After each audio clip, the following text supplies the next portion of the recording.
We all get so excited for training camp, preseason games, all of these things. But the truest of true football fans watch all of these things with one eye closed and saying a little prayer that the players can stay healthy throughout the summer and be around for the regular season. It wasn't the best of days overall at Cleveland Browns training camp today in practice number 6, and unfortunately, it ended on a very somber note. We'll break it all down. Browns 3D on the OBR streaming network begins now.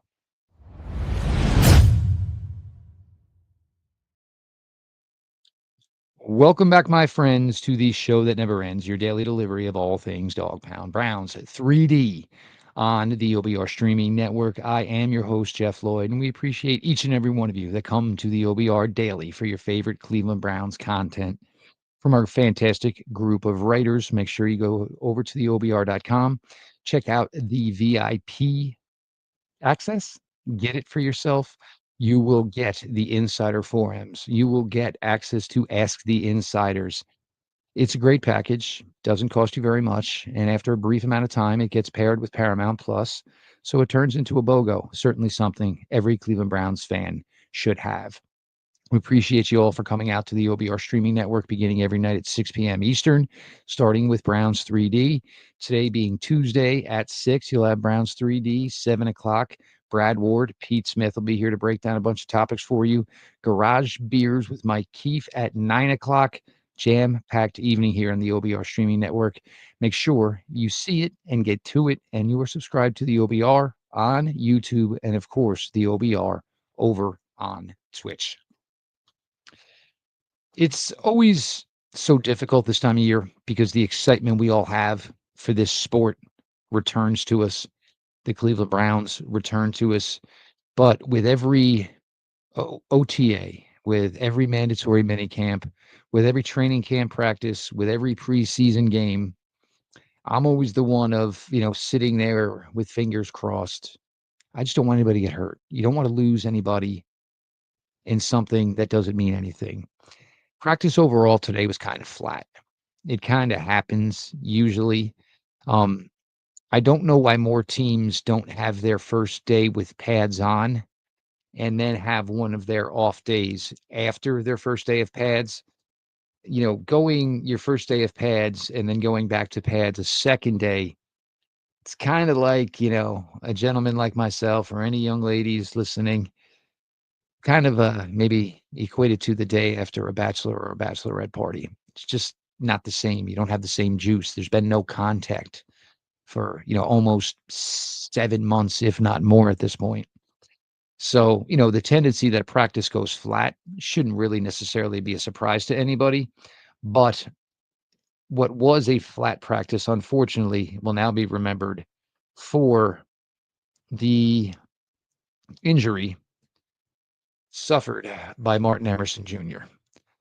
Emerson went down. It was the middle of a 7-on-7 drill. There was no contact involved. Not a good look from anybody in the house. Couple of minutes, Emerson was on the ground right next to him the entire time before more teammates came over, was teammate Greg Newsome. And then eventually Martin Emerson was loaded up onto the cart and taken to the back. There is no official word right now. So, certainly, trying to remain with a high hope here in this situation. But it looks like it could be, unfortunately, a pretty serious injury for Martin Emerson. Head on over to the OBR.com. Jacob Roche has written this article up and certainly has a lot of thoughts on this. We've talked a lot, over the past few months here about the cornerback position and about the unique situation the Browns were in with Greg Newsome and with Martin Emerson Jr. Both of these young men, both of these young men are in the final years of their rookie deals. And as much as, they can say that these guys were kind of competing against each other, because the odds aren't extremely high that the Browns were going to have 3 high-paid corners after we all know Denzel Ward and the contract that he's currently on. So even if Newsome and Emerson both had incredible season, the odds were slim that both of them were going to necessarily resign with the Cleveland Browns. For Emerson right now, and with the thought that this could be something serious, it puts him in a really difficult position. You feel bad. You hate this for any guy who's in the midst of a contract year. After his second year, Martin Emerson Jr., and even his rookie year, I mean, I still remember Martin Emerson Jr.'s rookie year. The Browns were doing joint practices against the Philadelphia Eagles. I have a pretty good connection with somebody within the Eagles. And, after the first joint practice, sent me a text message. And basically, the extent of the text message was, you guys flat out stole Martin Emerson Jr. He was the most underrated guy in this class. And Martin went on to have a pretty successful rookie year. Year two in 2023 certainly was a fantastic year for Martin Emerson Jr., for Denzel, for Greg Newsome. It was an entire year for the entire defense for the Cleveland Browns. Certainly there were, lapses in 2024. And Martin Emerson Jr., unfortunately, as soon as today, before he even took the field for practice, talked about how he kind of felt his body kind of let him down a little bit in 2024, which kind of maybe led to, some of the lapses in his game in 2024. Um, Knowing Emerson, I mean, Greg Newsome was the first one sitting there with Martin Emerson as this went down, and the fact that, there technically was a competition between these two as far as their futures with the Cleveland Browns, but it certainly didn't, affect, the way either one necessarily felt about the other. There's a certain bond in this game. There's a certain brotherhood in this game. And even though there's times where, real life stuff comes in, like your contract and your future, but it doesn't necessarily mean that, you have to take it with you every step of the way. And you can see that with, just Greg Newsome's overall reactions of just watching the situation unfold. Here's his good friend, his teammate, and, Greg Newsome obviously, was feeling it. They kind of slowed things down and moved everything off to the side, and more teammates came on over, to, basically dap up Martin Emerson, give some initial, condolences on the situation. Again, we don't know much more. I'm sure, word will leak out through the rest of today. Maybe they'll have more information by the time the react hits the air. But right now, obviously, thoughts and prayers go out to Martin Emerson Jr., a guy, who certainly has, been a solid contributor here at times for the Browns. And, nobody wants to see anybody's, season get derailed this early due to a situation like that. Now, looking at the cornerback room, and, we have to have these conversations, about what's going to go on and where does it go from here. Now, Greg Newsome has talked a lot, and I think Greg Newsome, and I think that's one of the more impressive things about the relationship between Emerson and Greg Newsome. Greg Newsome hasn't necessarily shied away from the fact that, he does not mind being the nickelback, but he would also like to be able to prove his worth on the outside. When Greg Newsome was drafted, from the second he was drafted, he was the starting outside corner opposite Denzel Ward. And his rookie year was pretty good, was pretty damn good. Even though the Browns weren't good, it doesn't mean that Greg Newsome wasn't good as a rookie. Then year two came, the emergence of Martin Emerson, and to keep your best three corners on the field. And it wasn't right away that Emerson basically took all the time. Um, you know, Newsome was playing some on the outside. Then when you went to your nickel, your dime packages, Newsome was kicking in to the slot while Newsome was remaining on the outside. And Greg, to his credit, was playing there and playing pretty well as well. And, we saw the best of that certainly in 2023. So I think my first belief and thought here would be is, Greg Newsome is obviously going to get opportunities to participate and maybe nail down the starting job on the outside. What comes after that certainly is something that we're going to monitor here over the next few weeks. Is Greg Newsome going to prove that he can handle the job well enough on the outside that there's a competition for the nickel? Or do the Browns say, let's let Newsome start on the outside, and then when we go to our nickel or our dime situations, we have our proven nickel defender, and then Greg can kick inside? This can certainly be the way it'll be for all 18 weeks of the regular season, or this could be something that the Browns, take on a week to week basis. Maybe there's weeks where, the slot option is the one that is the most difficult cover. If that's the case, most likely then, that's where Greg Newsome will be as opposed to being, outside all the time. It's a million factors. And obviously, we're certainly in the early infancy of finding out about all of this that is going on. But, again, it's, and if my voice sounds like because it is, this stuff just kills me, man. So much goes in to a player and how they handle their off season and their preparation and all of that to amp it up to be ready, to go do this. And even Emerson, I guess it was, a little bit before camp, was down in Florida holding a camp of his own, working with youngsters. There's so much that goes into these players' lives that, you hate to see this happen to anybody. Now you look at the way the rest of the cornerback room looks, of course. So, now most likely with the injury to Emerson, who at worst, I mean, at best is going to be out and probably out a while. You get to the rest of the depth chart.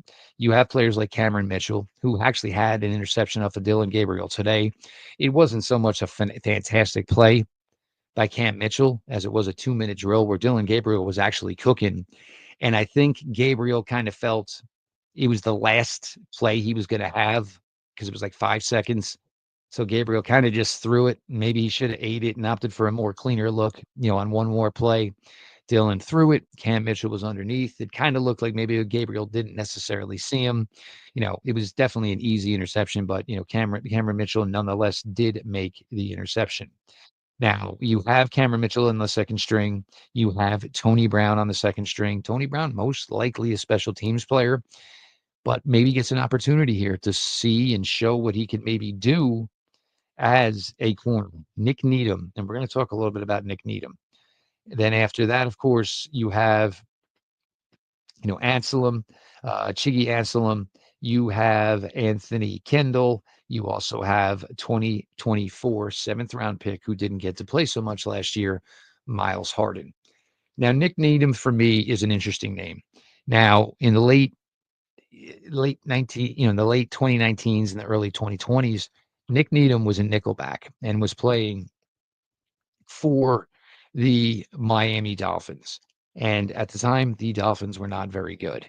And, there was a game, I forget if it was 20 or 21, where the Browns played the Dolphins, and the Dolphins were just awful, awful. They were not a very good team. But Brian Flores was getting some really, really good play out of some guys that people had never heard of. Andrew Van Ginkel, who is now with the Minnesota Vikings. Nick Needham, another one. Nick Needham was his primary nickel in those days. And Needham was doing a really, really good job for them. When Flores left the organization, Needham remained.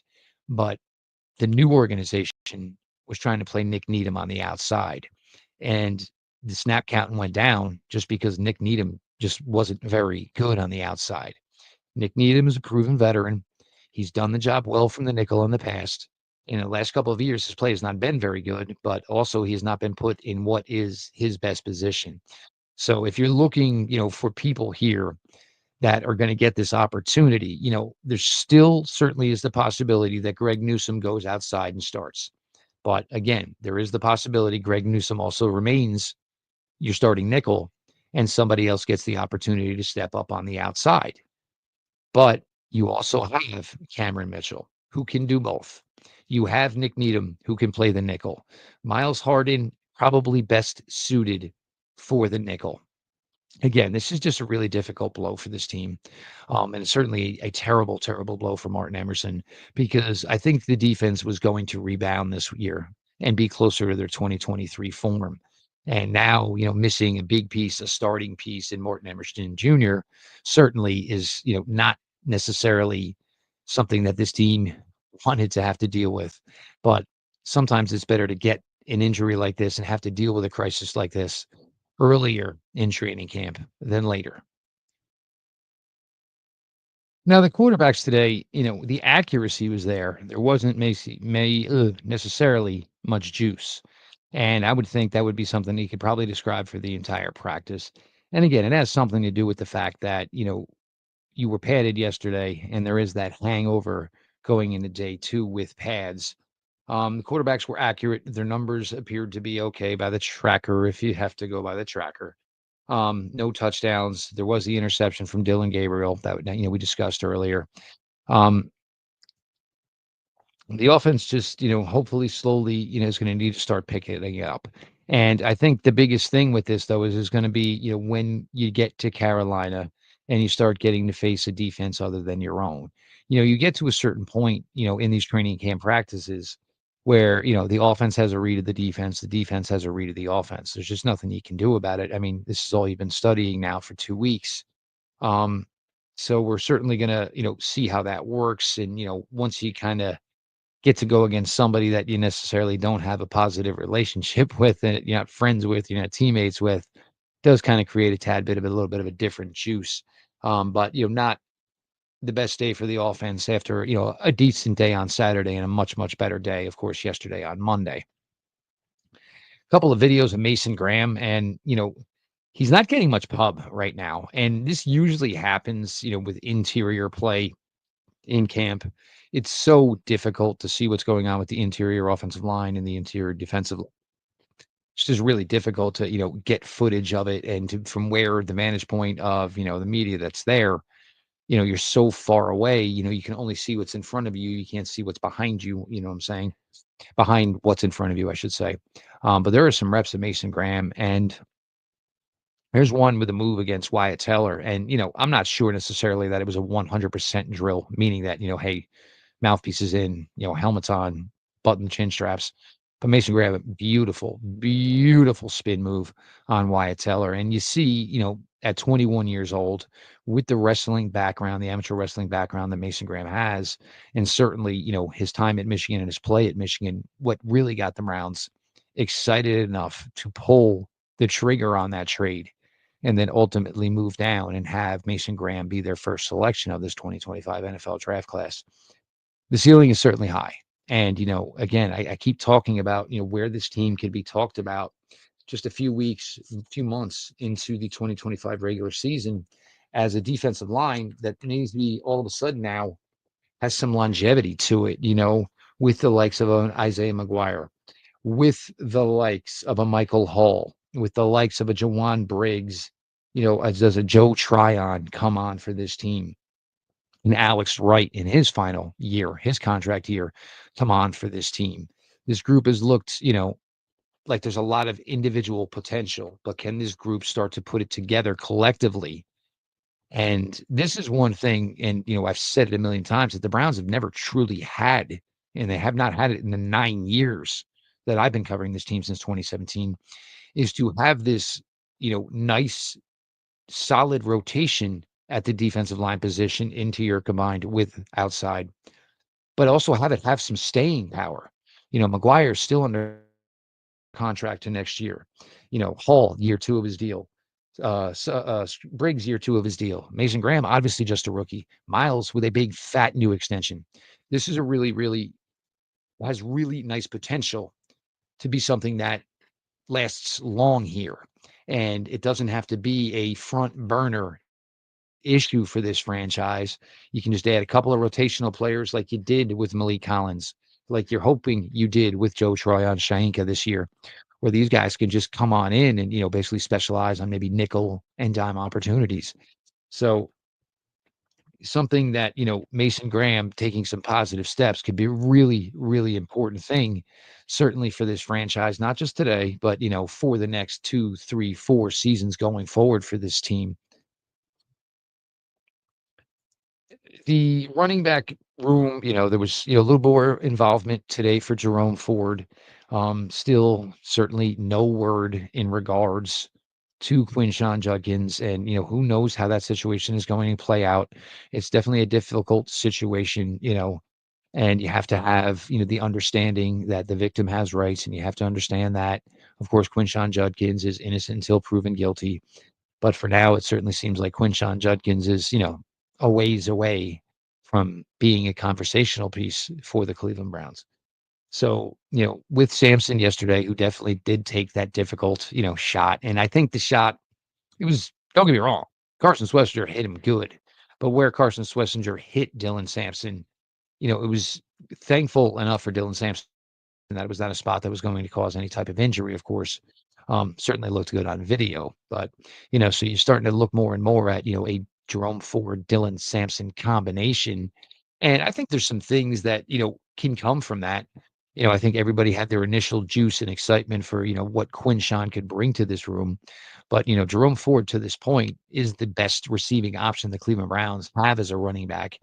So some of these things you wanted to do with Dylan Sampson, where we were seeing jet motions and lined up wide and lined up in the slot, you can probably still get away with doing these things and keeping Jerome Ford on the field, keeping in mind that maybe it does have a little bit more of, pizzazz to it, if you want to use that word, because Jerome Ford is a solid, receiver. And he's one thing he's been consistent and been able to prove to this team in his time that he's been here is, just his ability as a receiver out of the backfield. Second straight day where any video you see, if number 49, Carson Schwesinger, is on the field, he is involved. Carson Schwesinger's, to this point, read and recognition ability is incredible. It really, really is. And when he was selected, I think for everybody, it kind of told us the tale, what was going to go on as far as Jeremiah Owusu-Koramoah, was, where he was at and where it was ultimately going to end up. And even, with the first couple of days of camp where he was wearing the green dot, the question was, is he wearing the green dot because Jordan Hicks isn't practicing? Or did it tell us that, maybe the Browns already knew and, Jordan Hicks kind of already knew that, it just got there and he just didn't think it was going to work here for him to come back again and play one more season here in 2025. It seemed like maybe, Hicks was going to be the Mike you would have. I'm sorry, Hicks was going to be the Mike. And then, of course, Schlesinger was going to be the Sam with Mahmoud Diabate as your Will. It, all intents and purposes now, Carson Schlesinger is going to be your Mike middle linebacker. He is going to be your signal caller. He is going to be the leader of that group. My belief would be that then you're looking most likely, and this is certainly something that, doesn't have 100% clarity either, that Devin Bush will be your Sam, your strong side linebacker. Of course, with Devin Bush, there is a legal issue as well, and there certainly could be some sort of pending suspension coming for Devin Bush at some point in the 2025 season. But then you look at the will, and look, I've always been a Mahmoud Diabate guy. And, when you were an undrafted free agent and you do all the things, a guy like Mahmoud Diabate has done through 2 years, you want to see him in his final year on his UDFA contract to get that opportunity to maybe prove himself to where all of a sudden, was once a UDFA to all of a sudden is a guy who maybe has a 2 or 3 year contract extension and gets to remain with Cleveland. Jerome Baker, and it's weird because normally guys from Ohio with Ohio State roots are guys that don't end up maybe under the radar. But I would say Jerome Baker, for all intents and purposes, is kind of under the radar right now as far as, his standing on the Browns, his being spoken about by local media in relation to the Browns. Jerome Baker has been a solid football player in the NFL. So, anywhere he's gone, he's always been a guy to collect the tackles. And, we talked about this, Pete and I, on Sunday. And, I did a radio spot earlier today. And, Jason Tarver has always been a guy that whatever the Browns give him, and at times the Browns did not give him much. They just didn't give him much. They just never gave him, early a lot of guys, and it was the BJ Goodsons of the world and the Sione Takis of the world. Then they made the investment, of course, into Jeremiah Usu-Koramoah, Anthony Walker, and those guys kind of lifted that room basically to another level. That room has kind of stayed on that level with Jeremiah Usu-Koramoah and certainly with the other linebackers in 2023 who, they were just balling out, of course. Then, of course, changing in the guard in 2024, where Jordan Hicks came on over, Devin Bush came in, Diabate kind of stepped up. But here you are now where, there is the potential here. And, I actually had somebody, ask me last night, do you think there is, potential that maybe Carson Schlesinger becomes a top 10 tackler in the NFL in his rookie year? It's a good question to bring up. Certainly a good question to bring up and, probably a sneaky candidate. I'm not into the, betting, overs, unders, this type of stuff. It's, because I think it's just got sports betting for me. There's just so many facets of it now that it just kind of makes my head spin. Whatever happened to I'll take this team by 3.5, or I'll take them and the points. So much more goes into it now. But God bless you guys who do it and enjoy it. Just not necessarily my speed so much these days. But this team, and again, Carson Schwesinger, and I mean, you could look at Carson Schwesinger, you look at Mason Graham, and these two are going to have the opportunity basically to perform hand in hand here. Where Graham, if he does the dirty work, is going to make Schwesinger's life easier, and Graham sometimes is absorbing double teams for Schwesinger to get the tackle, or absorbing a double team so Schwesinger can shoot a gap on a blitz where he was fantastic at UCLA, had 3 sacks last year. And again, don't sleep on this. Carson Schwesinger was only a 1-year contributor at UCLA. His first 2 years, he was primarily a special teamer. And as opposed to transfer somewhere where he was going to be guaranteed playing time, UCLA kind of moved a couple of guys around because they appreciated Schwesinger and all his hard work and all his work and dedication to the game. And obviously, if you look at Carson Schwesinger, he was no stranger to the gym at any point in his time at UCLA. So they gave him the opportunity. And Carson Schwesinger just absolutely relished last year, leading the nation in tackles, and certainly performed well in all stops during the draft process.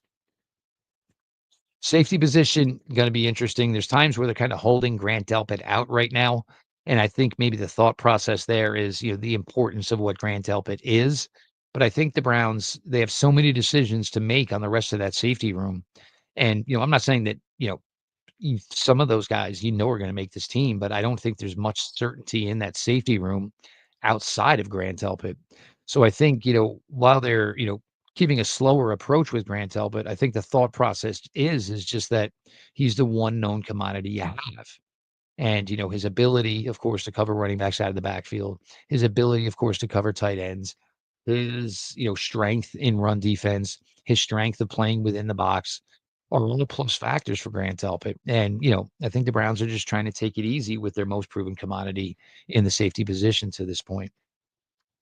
Again, the offensive line, we're starting to see a little bit of, what the vision is, of where these guys are at, and certainly being smart and, taking their time, not overloading this group with 4 guys over the age of 30 with more than they necessarily need to do right now. And that is the smart approach. That is the safe approach. There are these, you need Joel Bitonio, you need Ethan Posick, you need Wyatt Teller, you need Jack Conklin, you certainly need DeJuan Jones. You need all of these guys in September, October, November, and December, which is necessarily important right now in August. So that is something you certainly have to look into. So, you look at the defense, and right now, technically, you're most likely without 2 starters. Technically, if you want to view it, you could be down 3 starters between JOK, Jordan Hicks, and of course, Martin Emerson. If you want to throw Mike Hall's name in there right now, that's potentially 4 starters this defense is currently without right now. Not the best scenario, not the best situation to be in. Yes, you might be getting Mike Hall back. And yes, it may be too early to tell on Martin Emerson Jr. But here's a defense, and right around the draft, this is all guys that we thought were going to be in contention to be part of this 2025 Cleveland Browns defense. And now all of a sudden, the Pickens is getting kind of slim here. So probably a smart move that Mike Hall is kind of rehabbing his way back as opposed to pushing his way back for playing time while he's recovering from, his, repaired knee from the injury he suffered in the final game, of course, of the 2024 regular season. So your highlight of the day, and unfortunately, it is the low light of the day, and it is the low light of training camp to this point. Martin Emerson Jr. goes down, non-contact in a 7-on-7 drill, down for a while, surrounded by first Greg Newsome, then surrounded by several other teammates before he was loaded up onto the cart and taken off to the practice field. Don't know everything just yet. And certainly, it looks grim, but you remain positive until you hear the negative, of course. So prayers up, of course, to Martin Emerson Jr., a really crappy situation for a guy who was in his contract year after his rookie contract. So let's all think a little thought here for Martin Emerson and hope for the best. As always, we appreciate all of you, for coming to the OBR for your favorite Browns content. Jacob Roche has a piece up on the Martin Emerson Jr. Injuries, so make sure you're checking that out. Of course, the OBR.com VIP package, the Ask the Insiders, the Insider Forums, after a short limited time, becomes bungled um, with Paramount Plus. So you're going to end up getting two things, of course, for one in that scenario. Appreciate you all for coming out to the OBR streaming network, beginning with Browns 3D every night at 6 o'clock. Tonight on Tuesday, 7 o'clock, you will have the React, of course, Brad Ward, Pete Smith with a ton to cover, garage beers after that. Just a jam-packed week, and unfortunately, sometimes we don't get to talk about the greatest topics. But all that being said, this has been your daily delivery of all things Dog Pound. Browns 3D on the OBR streaming network, and we will talk to you all tomorrow.